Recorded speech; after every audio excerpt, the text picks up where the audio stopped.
L'économie mondiale qui est désormais menacée d'une récession, c'est le message délivré par l'OCDE dans ses nouvelles prévisions économiques. Bonjour Mathieu. Bonjour David. Mathieu Plane, directeur adjoint du département d'analyse et prévision de l'OFCE. Non, c'est pas les mêmes. L'OFCE. Déjà, l'OCDE nous confirme que le ralentissement était déjà en cours. Oui, oui. Il y a un ralentissement déjà qui était en cours avant la guerre en Iran. Et là, il y a des chiffres qui sortent. L'OCDE nous parle d'une inflation de 4% cette année. Dans les pays du G20. C'est quel scénario? Parce qu'il y a deux scénarios. Il y a un scénario normal, entre guillemets, et un scénario dur. Et un scénario dur. Le 4%, c'est pour le scénario normal. Hein. Oui, c'est au niveau des pays de l'OCDE, hein, c'est pas pour la zone euro, oui, c'est uniquement ou la France. C'est le G20, quoi. C'est le G20. C'est le G20, sachant que nous, on a une inflation un peu plus faible quand même que la plupart des autres pays, notamment la France, qu'il faut quand même noter ça. Mais on est de toute façon dans un scénario qui est plus... défavorable que ce qu'on pouvait anticiper il y a encore 2 ou 3 mois.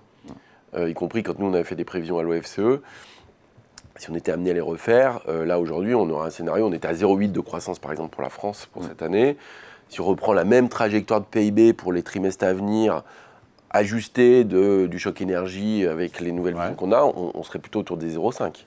Donc déjà, même le 0,7 de l'OCDE pour la France, je ne le trouve pas très pessimiste. Et après, il y a un scénario dur, où là, vous plongez dans une récession, pas une récession... Alors, le scénario dur, c'est le conflit au Moyen-Orient qui perdure. Ouais. On en prend le chemin, même si ça peut s'arrêter à tout moment. Certains pays tombent en récession, on nous dirait lesquels, apparemment des pays d'Asie, des pays d'Europe de l'Est. Mais le pétrole, il est à $120 dans ce scénario-là, sur 2026. Donc et 2027. Ouais, donc on est quand scénario dur, $120. C'est un scénario... Il est dur, il est semi-dur, non, moi je trouve. Hein. $120. Non bah quand même, c'était pas ce qui est... sur les tablettes en fait, de l'Agence internationale de l'énergie initialement. C'est-à-dire qu'imaginez que oui, on ait un pic sur les prix du pétrole, mais que ce choc n'a pas de raison initialement d'être durable. En pensant que les intérêts économiques étaient tellement défavorables. On rentre dans le 4e mois, quoi. Et on rentre dans le 4e mois. Et donc c'est vrai qu'à fur et à mesure, on n'est pas à $120, on est plutôt autour des 100. Ouais. Mais la question c'est, est-ce que du coup, on a un choc permanent? Pour le moment, l'idée, c'est un choc important mais transitoire. Là, les scénarios plus défavorables, et dits sévères ou escalade, sont des chocs où vous avez à la fois un effet important à court terme, mais aussi durable. Et là, ça change complètement la mécanique. Parce que ça veut dire que vous avez un impact durable sur les boucles prix-salaire, vous avez un effet sur les coûts de production qui se transmettent à l'ensemble de l'économie, vous avez un effet sur les pouvoirs d'achat, vous avez des effets de réponse de politique monétaire, c'est-à-dire qu'à ce moment-là, il ne faut pas s'attendre à avoir des taux qui restent à peu près au niveau où ils sont, c'est-à-dire qu'on aurait une augmentation des taux d'intérêt. Et donc là, vous avez des effets qui sont très négatifs, c'est-à-dire que l'OCDE les a chiffrés pour les pays du G20 à peu près 1,8 point de PIB en moins sur 2 ans. Nous, pour la France, c'est colossal, hein. Quand on a fait l'exercice à l'OFCE, parce qu'on avait fait 2 scénarios, un scénario central et un scénario dur, on avait estimé, c'est à peu près les mêmes ordres de grandeur, que l'écart, le choc énergie, dans le scénario dur, ça représentait à peu près 1,7 point de PIB négatif. Et il est plutôt de 0,3 dans le scénario central qui était très transitoire. Donc on a des scénarios très différents. Donc ça veut dire que l'impact économique, c'est un peu 2 mondes différents. Il y en a un qui est pas bon mais qui est gérable. Dans l'autre cas, vous avez quelque chose en chaîne qui vous amène dans un scénario noir. Et un scénario dans lequel vous évitez pas la récession, c'est sûr. Justement, quels sont les pays qui tombent en récession? Alors la récession, c'est des récessions sur l'année ou peut-être ce qui nous pend en France, à savoir 2 trimestres... c'est ça Bien sûr. Il y a la récession, c'est 2 trimestres consécutifs de baisse de l'activité. Ouais. C'est pas sur l'année entière. Non. La France tombe en récession, on y est quasiment là. Non, mais même sans être dans le scénario dur, la question de la récession, elle se pose en France. Sachant que pour la France, on a déjà un premier trimestre qui n'est pas bon, qui est à moins 0,1, qui a été révisé à la baisse. On était à 0 sur les premiers comptes, on est révisé à moins 0,1. Donc il suffit qu'il y ait un moins 0,1 au deuxième trimestre pour qu'officiellement on soit en récession. Alors, sans qu'elle soit sévère. Voilà, qu'on soit 2 fois 0 ou 2 fois moins 0,1, on va dire que ça n'a pas changé le monde. Par contre, ça envoie un signal qui est mauvais. Ce qui est plutôt embêtant pour la France, c'est qu'on cale quand même plus vite que les autres au premier trimestre. C'est-à-dire que le moins 0,1, les autres étaient quand même en 0 ou plus. La zone euro. Quels sont les pays qui tombent en récession si le conflit se poursuit? Alors, là, vous me posez une colle. Je ne les ai pas regardés en détail. Vous avez des pays d'Asie, effectivement. Alors, il faut savoir que les pays d'Asie sont sur un choc un peu différent du nôtre. Pour une raison simple, c'est que pour le moment, nous, on est seulement sur un choc de prix.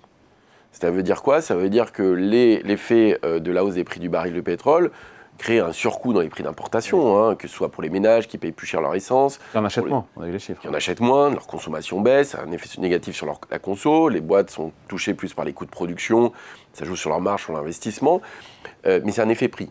Alors qu'en Asie, certains pays sont des problèmes d'approvisionnement, donc on est sur des effets de quantité. Et donc ça a des effets beaucoup plus forts sur des productions, et notamment aussi des productions industrielles. Donc voilà les pays. Après, on ne peut pas écarter aussi des récessions en zone euro. On a des pays comme l'Allemagne, par exemple, ou la France, qui sont clairement entre deux aujourd'hui. J'allais dire, plutôt que de regarder l'aspect technique, c'est de regarder en fait la fourchette des possibles, quoi. C'est-à-dire qu'aujourd'hui, de toute façon, on a une croissance qui, dans le meilleur des cas, sera une croissance quand même modeste, et dans le pire des cas, qui va être une croissance à 0, voire négative sur l'année. Et ça, c'est la question, c'est... On passe de 0,5 aujourd'hui, donc votre prévision sur la France, ça serait 0,5% de croissance pour cette année.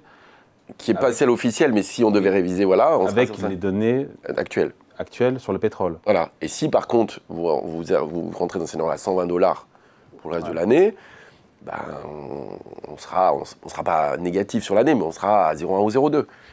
Et donc la France plonge en récession. Et là, on est en récession.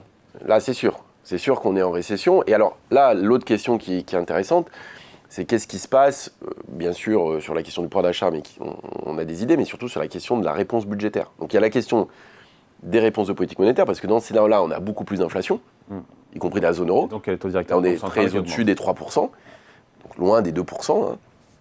Dans ce cas-là, on peut s'imaginer un scénario de hausse des taux directeurs assez significatif, qui aura des effets sur le coût du financement de l'économie, donc du crédit pour les ménages et les entreprises, mais aussi sur les charges d'intérêt de l'État. On enclenche une boucle qui est... Une boucle qui est un peu infernale. Ouais. Et puis après, alors juste un point, c'est quelle réponse de politique budgétaire? Parce qu'on voit bien que pour le moment, le gouvernement joue, et pour des bonnes raisons, parce qu'on a des caisses budgétaires qui sont quand même plutôt vides, joue la montre. C'est-à-dire en fait, on fait des aides ciblées aux ménages ou aux entreprises qui en ont le plus besoin pour limiter les coûts. Mais on est sur 1,2 milliard, 1,3 milliard, pas plus. La question, c'est que si on reste durablement dans cet effet-là, on a un effet récessif beaucoup plus fort, on aura des effets plus forts sur le chômage, sur les défaillances d'entreprises, et donc le gouvernement va être obligé certainement de sortir quelques cartouches budgétaires supplémentaires. Donc là, la question va aussi se poser de notre trajectoire de déficit. C'est-à-dire que si on a moins de croissance, un surcoût de la crise et des besoins... Plus de dépenses... Exactement, vont tomber dans un... Et donc là... Dans un scénario extrême, on est comment en France en déficit public cette année? Alors, c'est difficile de le faire comme ça, mais en tout cas, le déficit ne baisse pas, ça c'est sûr. Non, merci. Non, mais oui, merci. Mais je ne veux pas lancer des chiffres comme ça, mais... Je pense qu'on est au moins 5,5. Voilà, j'aurais dit moins 5,5 aussi. Je pense que le 5, pour le moment, n'est pas complètement écarté. En fait, il ne faut pas non plus empirer les choses. Si le gouvernement tient ses objectifs, c'est-à-dire qu'il va compenser un certain nombre de nouvelles dépenses par des gels de crédit, donc ça c'est quand même une question le point de importante. l'OCDE, c'est de dire que finalement, si le conflit continue, la récession, même technique, on n'y échappe pas. D'accord, mais j'allais dire, oui, de toute façon, on est au mois de juin. Donc le deuxième trimestre se termine dans quelques, 3-4 semaines, un petit mois. Oui, il veut être donc là, on peut déjà... Oui, j'aimerais bien. Mais ce que je veux dire, c'est que la récession, là, technique, elle se joue sur le deuxième trimestre. Et le deuxième trimestre n'est pas bon. De toute façon, je ne mettrai pas ma main à couper que même dans un scénario normal, on va échapper à la récession en France. Si on doit dire c'est la récession technique. Même dans un scénario normal. Normal, c'est ce qu'il faut avoir en tête. C'est que si vous regardez aujourd'hui le choc d'inflation, le choc énergie, il porte essentiellement sur le deuxième trimestre. Et donc les effets les plus négatifs ne seront pas sur le premier, ils sont sur le deuxième trimestre, que ce soit sur le pouvoir d'achat, sur la consommation, sur l'investissement. Et attention, quand on regarde aussi les enquêtes du côté des entreprises, on a des climats des affaires qui se dégradent très fortement au deuxième trimestre, notamment dans les services, dans le commerce de détail, un peu moins dans l'industrie, ça c'est assez notable. Et du côté des ménages, quand vous regardez la dégradation du climat de confiance, elle est assez spectaculaire. Sur la perception aujourd'hui des Français sur le niveau de vie en France, sur le niveau de vie futur, on est quasiment des plus bas historiques sur 50 ans. Donc vous imaginez bien comment les ménages réagissent à tout ça, ils prennent un choc négatif sur le pouvoir d'achat et en plus ils risquent d'épargner parce qu'ils sont inquiets.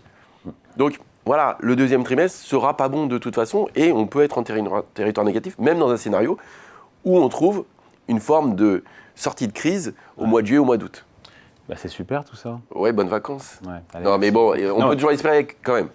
Ouais. Petit point, là où je suis un peu optimiste, quand même, on peut avoir une récession technique, ça ne veut pas dire qu'on a une récession durable. Je pense quand même qu'il y a un intérêt commun des pays, du G20, y compris des Américains, à trouver une sortie de crise à ce scénario-là, y compris pour des raisons politiques. On voit que le coût économique pour nos économies est énorme.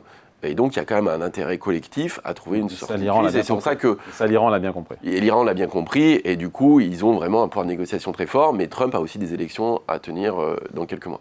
Allez, merci beaucoup. Explication point de vue signé Mathieu Plane, directeur adjoint du département d'analyse et prévision de l'OFCE. Merci David. Merci Mathieu.